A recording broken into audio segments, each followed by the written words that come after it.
Храп. Сколько спален он превращает в камеру пыток. Заставляет супругов спать в разных комнатах. Он приводит к распаду семей. Почему же мы храпим? Нужно ли это нам? Чтобы ответить на эти вопросы, придется заглянуть в носоглотку. Я в больнице Святого Михаила, где доктор Хейт осмотрит мою носоглотку с помощью эндоскопа. Мисс Персис, повернитесь. Мы засунем маленький телескоп вам в нос, а на мониторе вы видите дно его полости.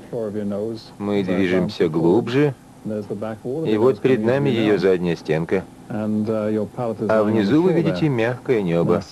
Похрапите. Отлично. Теперь еще дальше. Похрапите снова. Еще раз. Отлично. Вы видите, как небный язычок вибрирует во время храпа. Храп – это звук, возникающий, когда воздух, проходя мимо разных структур в дыхательных путях, заставляет их вибрировать. Мы видели, как в моей носоглотке дрожало мягкое небо. Вибрировать могут также язык и миндалины. Но почему это происходит именно когда мы спим?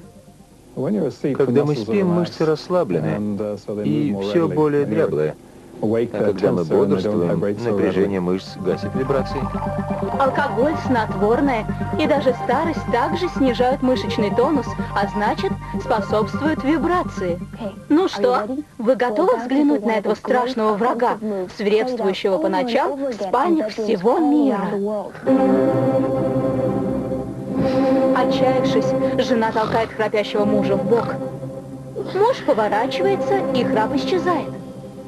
Когда мы лежим на спине, язык и прочие ткани сдвигаются вниз.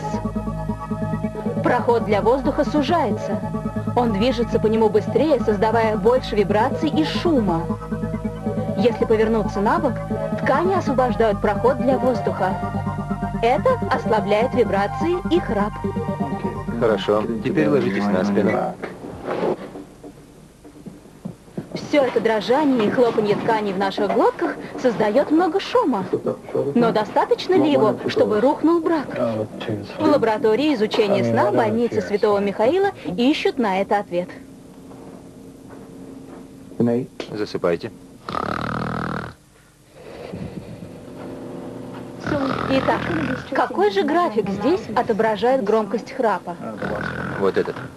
Пациент громко храпит? Сейчас громкость около 80 децибел. Это типично? Если храп мешает, то да. У большинства людей с такими жалобами его громкость примерно 70-80 децибел. 80 децибел? Это много? Чтобы это понять, я взяла портативный шумомер. На нем сейчас 80 децибел. Значит, лечь спать рядом с храпуном все равно, что пытаться заснуть под эту музыку.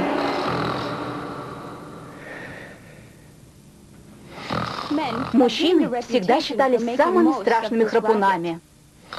И наука подтверждает их дурную славу.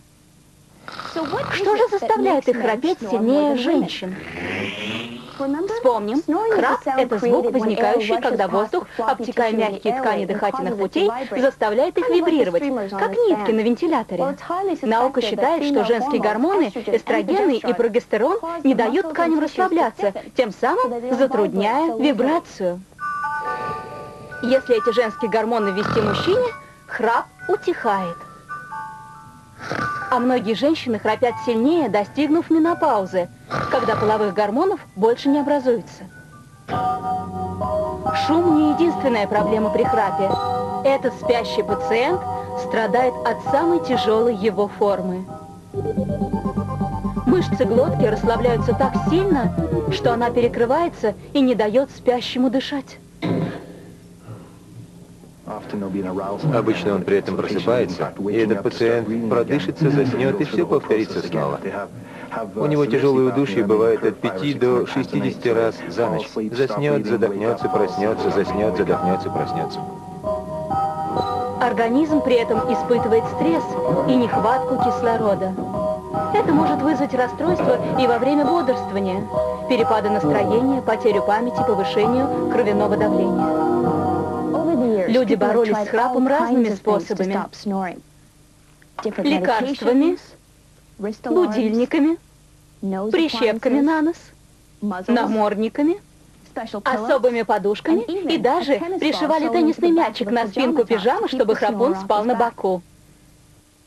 Но прежде чем испробовать эти средства, вспомните, глотка всего лишь одна из частей нашего организма. Если портить ее сигаретами, алкоголем, недостатком движения, она разжиреет и ослабнет. И тогда уже никакое приспособление не спасет от храпа. Правда, всегда есть самое простое средство. Оно вас не подведет.